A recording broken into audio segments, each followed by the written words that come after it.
Bonjour à tous. Ce mois-ci, les musées continuent leur exploration de l'art du XXe siècle. À la Bovry, l'exposition 21 rue de la Boétie ouvre ses portes jusqu'au 21 janvier.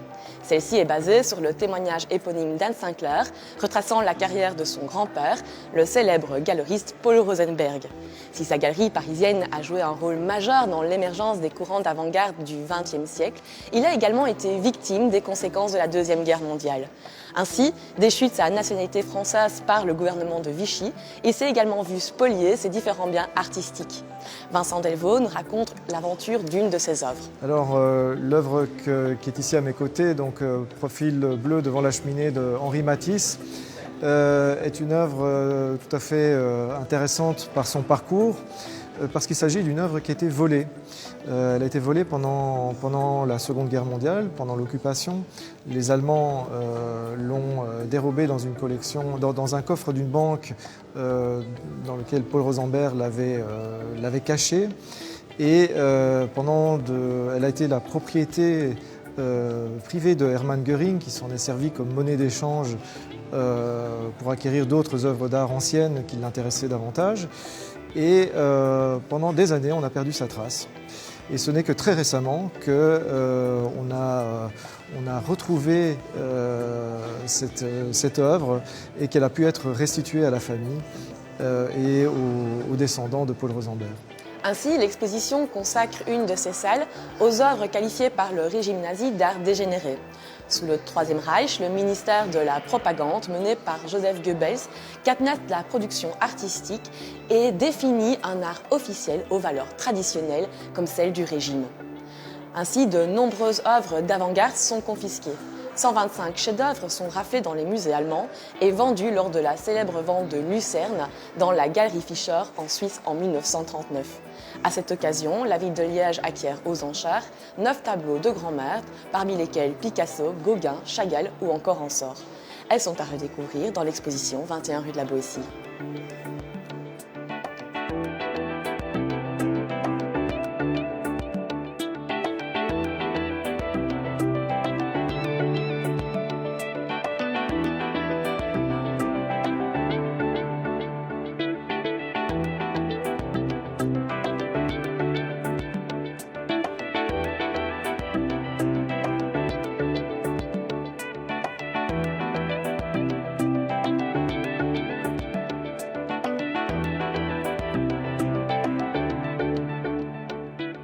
À partir du 10 novembre, l'exposition Cobra et après au Grand Cursus se double d'une présentation d'œuvres de Pierre Alechinsky, figure majeure du mouvement Cobra.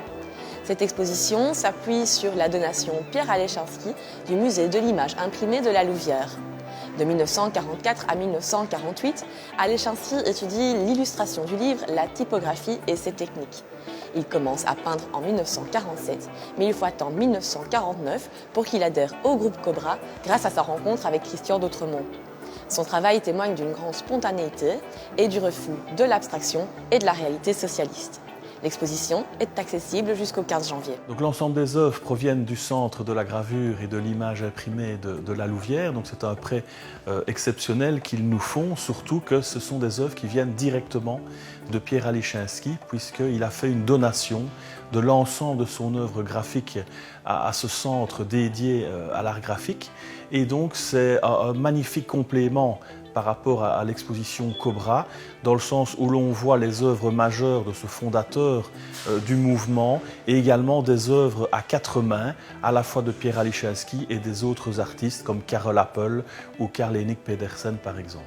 Donc Pierre Alechinsky est un moteur du mouvement Cobra. Il n'était pas dans les signataires en 1948, mais très rapidement il va intégrer le groupe et va vraiment être une locomotive. C'est lui qui va organiser les expositions, il va organiser des éditions et c'est quelqu'un également qui va prendre en main le groupe à la fin de sa vie, 3 ans plus tard, en 1951.